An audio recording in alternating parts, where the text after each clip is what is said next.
Hey guys, this is James with This Beautiful Crazy Life. Real quick here. There's a lot of pain going on in our world currently. And I mean, that's always the case. But I was thinking of what's going on recently and the discovery of these graves of in residential schools of children who died, and sort of how the church has responded to it.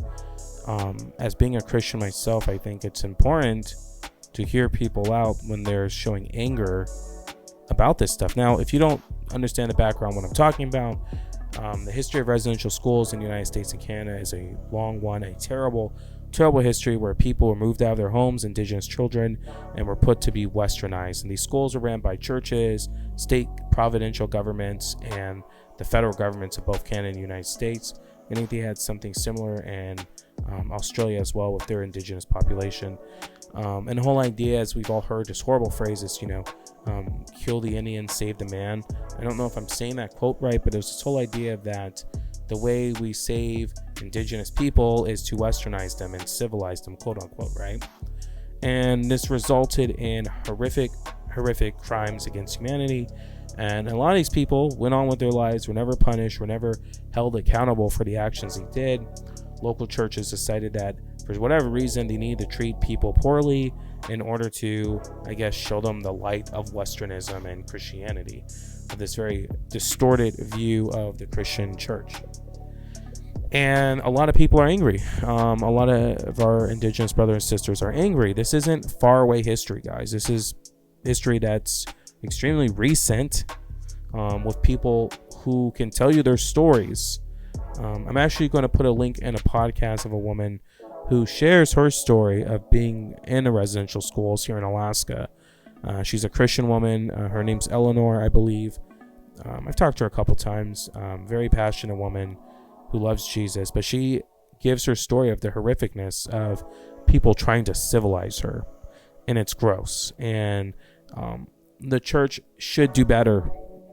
Whether or not you're Catholic or Canadian, or that you were born way after the fact of this stuff happening, we should be lamenting. We should be caring. If there's something going on and you're able to attend, do it. If you feel led to join some cause or give money to somewhere. But really, we should be pressuring the churches responsible for this and the officials, some of them who might be alive, some of them might not be, to one, be held accountable, and that a Catholic church should be thinking of ways, or any church that was involved in these, to support those who are still alive today, and their descendants. Because forgiveness can't just be, because justice is more than a thought. A lot of the way our world works now is that, people are definitely better. Minority groups are definitely better than they were 40 years ago. But a lot of people have been impacted by this stuff very recently, even more than that in some cases. And just to sit there and because laws have changed and not do anything, and just ruin people's lives really isn't acceptable in my eyes here. So many times our governments do things on our quote unquote behalf where they ruin whole countries and lives and groups and cultures, and then once it's over we just move on and be like, well, good luck, and then nothing ever happens. There's no room to actually reconcile or ask for forgiveness or do better and support communities that have been negatively impacted by this stuff.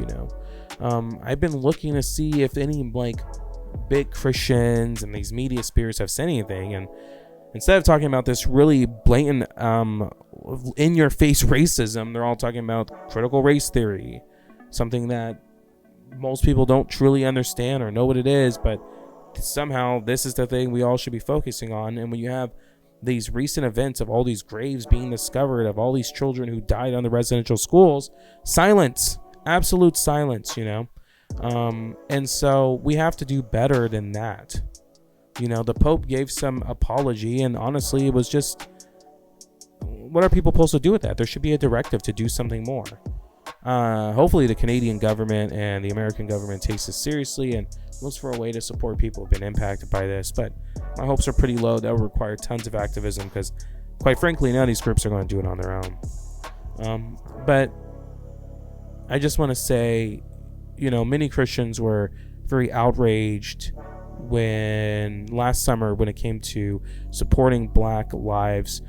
People were like, hey, we need to do something about racism in this country. There is still an impact. Clearly, I know some people disagree with that, but systemic and historical racism definitely has an impact.